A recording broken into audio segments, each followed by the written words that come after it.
So guys আজকে আম পাড়তে গিয়ে যে এরকম অবস্থা হবে কখনো ভাবতে পারিনি। সো কি এমন হলো দেখার জন্য আমাদের সাথেই থাকেন। সো আজকে প্রচুর গরম ছিল, যার কারণে হচ্ছে যে মাথা একরকম হট ছিল, যার কারণে বের হলাম।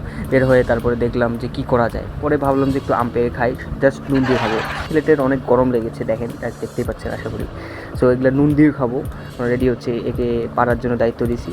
সে হচ্ছে লাঠি ভাঙতেছে, লাঠি ভাঙে সে দেখি পারবে। যাই হোক, সে একটু ট্রায়াল দিচ্ছে, আমরা দেখি। কিন্তু মনে হয় না তার দ্বারাই হবে। এই যে ট্রাই করতেছে সে, বাট হইলো না, পারেনি। এখন আমাকেই লেগে পড়তে হলো। তো আমি অনেক চেষ্টা করলাম পারার, প্রথমে পারলাম না। তারপরে হচ্ছে যে লাঠি নিয়ে ট্রাই করলাম। এই সময়টি আমি পুকুরে পড়ে যাই একটু। যাই হোক, ওটা দেখানো হয়নি। সো একটা আমি নিয়েছি, একটা আম হলেই হয়ে যাবে। ওই একটি আম পাড়তেই অবস্থা খারাপ হয়ে গেছে। সো বাইরে ভিতরে গেলাম, তারপরে হচ্ছে বেসিনে ধুইলাম, ধোয়ার পরে হচ্ছে বসলাম। বসার পরে খাইলাম।